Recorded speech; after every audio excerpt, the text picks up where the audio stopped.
पुरुषाय विद्महे महादेवाय धीमहि तन्नो रुद्रा प्रचोदयात्. அனைத்து நண்பர்களுக்கும் பிறைசூடன் சார்பாக அன்பான வணக்கங்கள். இந்த வீடியோ பிடித்திருந்தால் லைக் பண்ணுங்கள், ஷேர் பண்ணுங்கள், கமெண்ட் பண்ணுங்கள், மறக்காமல் சப்ஸ்கிரைப் பண்ணுங்கள். வாங்க வீடியோ பார்ப்போம்.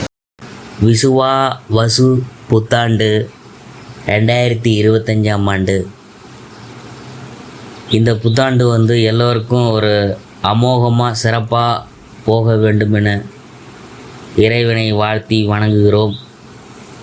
இந்த தமிழ் புத்தாண்டில் முக்கிய கிரக மாறுதல்கள் அதை பற்றி பார்க்கும் பொழுது சித்திரை 13 அதாவது 26/4/2025 ராகு கும்பராசிக்கு மாறுதல், கேது சிம்ம ராசிக்கு மாறுதல்.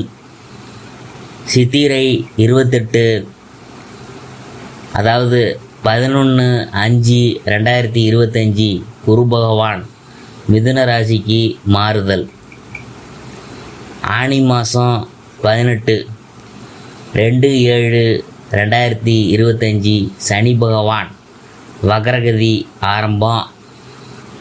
மாசி 22/6/3/2026 சனி பகவான் கும்பராசியை விட்டு மீனராசிக்கு மாறுதல். இவ்வாறு கிரகநிலைகள் செயல்படுது. தமிழ் புத்தாண்டு 2025ஆம் ஆண்டு கன்னிராசியை பற்றி நாம் பார்க்க போகிறோம். அரிய பணிகளை செய்யும் கன்னிராசி நேயர்களே, முன்னேற்றத்தில் முழு கவனம் செலுத்தும் உங்களுக்கு இந்த விசுவாவசு வருடம் பிரச்சனைகளில் இருந்து விடுபடும் ஆண்டாக அமையப்போகுது. ராகு கேது பயிற்சி. இதுவரை உங்கள் ராசிக்கு 7ஆம் இடத்தில் சஞ்சரித்து வந்த ராகு பகவான் 26/4/2025 அன்று 6ஆம் இடத்திற்கு வருகிறார். இதன் விளைவாக அஷ்டலட்சுமி யோகம் ஏற்பட போகுது. பொருளாதாரத்தில் நிறைவு ஏற்படும். புதிய முயற்சிகளில் வெற்றி கிடைக்கும். கொடுக்கல் வாங்கல்களில் இருந்த மந்த நிலை மாறும். உத்தியோகத்தில் பல வருடங்களாக பதவி உயர்வு கிடைக்கவில்லையே என்று ஏங்கியவங்களுக்கு பதவி உயர்வு கிடைக்கும். தொல்லை தந்த மேலதிகாரிகள் மாற்றப்படுவாங்க. தொடர்ந்து வந்த கடன் சுமை குறையும். 12ஆம் இடத்தில் சஞ்சரிக்கும் கேதுவால் ஆன்மீக பயணங்கள் அதிகரிக்கும். புகழ்பெற்ற ஆலயங்களுக்கு சென்று வழிபட்டு வர வேண்டும் என்ற எண்ணம் நிறைவேறும். வீண் விரயங்களிலிருந்து விடுபட சுப விரயங்களை மேற்கொள்வது நல்லது. இடம் வாங்குவது, வீடு கட்டுவது, கட்டிய வீட்டை பழுது பார்க்கறது போன்றவற்றில் கவனத்தை செலுத்தலாம். இல்லத்துக்கு தேவையான அத்தியாவசிய பொருள்களை வாங்கி மகிழலாம். குரு பயிற்சி அடுத்தது. சித்திரை 28ஆம் தேதி 11/5/2025 அன்று குரு பகவான் மிதுன ராசிக்கு பயிற்சியாகி போகிறாரு. உங்கள் ராசிக்கு 2, 4, 6 ஆகிய இடங்களில் அவரது பார்வை பதியுது. பொதுவாக 10ஆம் இடத்திற்கு குரு வரும்பொழுதெல்லாம் பதவி மாற்றம் உண்டு என்பாங்க. எனவே எந்த பொறுப்பில் இருந்தாலும் அந்த பொறுப்பில் இருந்து மாற்றம் ஏற்படும். இல்லத்தில் மங்கள ஓசை கேட்கும். எதிர்பார்த்த இடத்திலிருந்து உதவி கிடைக்கும். கொடுக்கல் வாங்கல் சீராகவும் சிறப்பாகவும் இருக்கும். கொடுத்த வாக்கை காப்பாற்றுவீங்க. உத்தியோகத்தில் சக ஊழியர்களின் ஆதரவு கிடைக்கும். இடம் பூமியால் வந்த பிரச்சனைகள் அகலும். தாயின் உடல்நலம் சீராகும். தக்க சமயத்தில் நண்பர்கள் கை கொடுத்து உதவாங்க. இல்லம் தேடி புதிய வாய்ப்புகள் வரும். ஒரு சிலருக்கு கட்டிய வீட்டை பழுது பார்க்கும் வாய்ப்பு அமையும். குடும்ப வருமானம் உயர எடுத்த முயற்சி பலன் தரும். தம்பதிகளுக்கு இடையே இருந்த கருத்து வேறுபாடுகள் அகலும். நீண்ட தூர பயணங்கள் பலன் தரும். எதிரிகள் விலகி போவாங்க. லாப நோக்கத்தோடு பழகியவர்களை இனங்கண்டு கொள்வீங்க. உத்தியோகத்தில் நல்ல முன்னேற்றம் உண்டு. வாங்கிய கடனை கொடுத்து மகிழ்வீங்க. ஆகார கட்டுப்பாட்டின் மூலமாக ஆரோக்கியத்தை சீராக்கி கொள்வீங்க. அடுத்தது குரு சனி வக்ரம். அதை பற்றி பார்க்கும் பொழுது 18/11/2025 முதல் 17/3/2026 வரை கடகராசியிலும் மிதுன ராசியிலும் குரு பகவான் வக்கரம் பெறுகிறார். இந்த காலகட்டத்தில் நன்மையும் தீமையும் கலந்தே நடைபெறும். இருப்பினும் கேந்திராதிபத்திய தோஷம் பெற்ற கிரகம் வக்கரம் பெறுவதால் எதிர்பார்ப்புகள் பாதிக்கு மேலே நடைபெற்றுவிடும். கல்யாண தடை அகலும். புனித பயணங்கள் தொடரும். மங்கள ஓசை மனையில் கேட்க வழிபிறக்கும். உத்தியோகத்தில் வேண்டிய சலுகைகளை பெறுவீங்க. பிறருக்கு பொறுப்பு சொல்லி வாங்கி கொடுத்த தொகையும் வந்து சேரும். 2/7/2025 முதல் 17/11/2025 வரை கும்பராசியில் சனி வக்கரம் பெறுகிறார். உங்கள் ராசிக்கு 5, 6 ஆகிய இடங்களுக்கு அதிபதியானவர் சனி.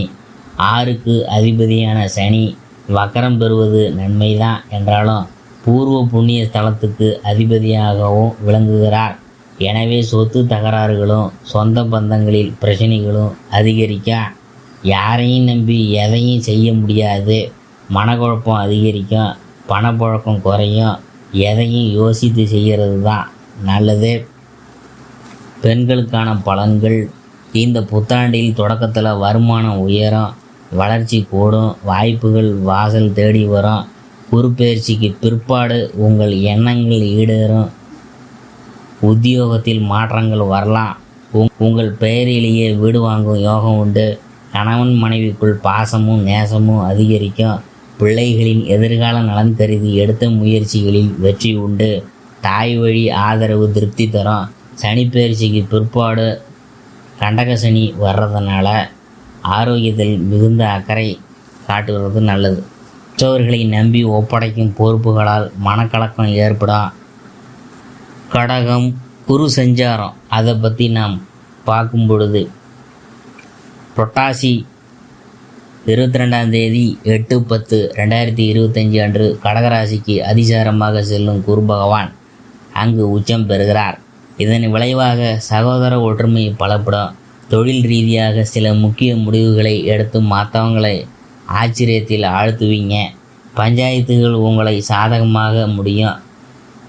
பிள்ளைகளின் எதிர்கால நலன் கருதி நீங்கள் தீட்டிய திட்டங்கள் வெற்றி பெறும். உத்தியோகத்தில் உங்கள் திறமைக்குரிய அங்கீகாரம் கிடைக்கும்.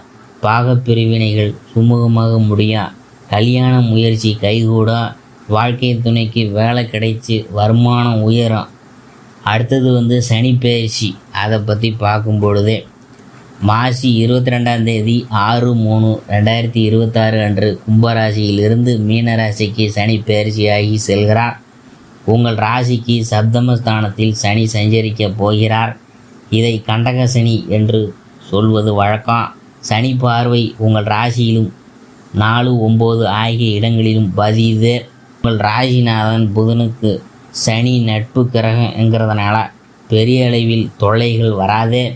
என்றாலும் சில பிரச்சனைகள் வரதான் செய்யும்.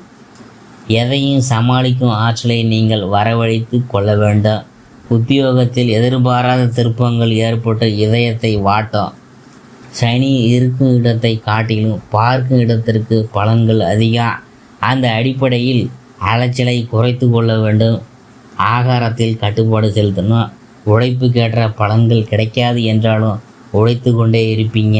கடின உழைப்புக்கு கடைசி நேரத்தில் பலன்கள் கிடைக்கும். தாயின் ஆரோக்கியத்தில் மிகுந்த கவனம் தேவை. பத்திரப்பதிவில் மிகுந்த தடுமாற்றங்கள் ஏற்படலாம். பாகப்பிரிவினைகள் இழுபறி நிலையில் இருந்தாலும் கடைசியில் உங்களுக்கு அனுகூலமாக தான் முடியும்.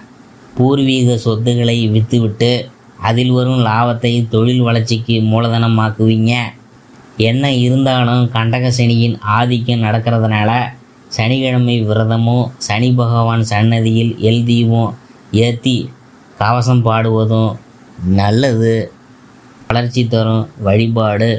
இல்லத்து பூஜை அறையில் சிவ குடும்ப படம் வைத்து திருவாசகம் பாடி வழிபடுறது நல்லது. யோக பலம் பெற்ற நாளில் வழிபாடுகளை மேற்கொள்வது நல்லது.